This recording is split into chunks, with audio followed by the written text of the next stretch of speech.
Les Togolais dans l'attente d'une feuille de route de la communauté économique des États de l'Afrique de l'Ouest pour une sortie de crise définitive au Togo.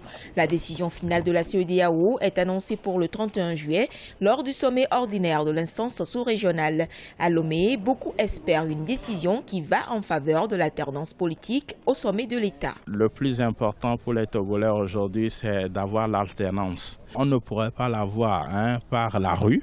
Il faut des élections crédibles, acceptables. Ce 26 juillet 2018, elles sont 7 organisations de la société civile regroupées au sein du G7 à présenter les forces et faiblesses du dialogue.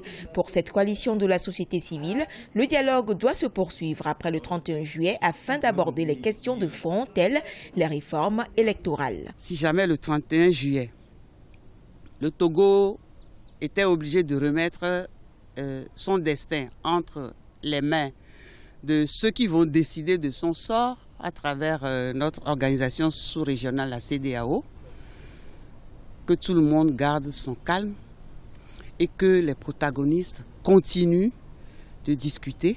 Au dialogue, pouvoir et opposition ne s'accordent pas sur une éventuelle candidature du président Faure Gnassingbé en 2020.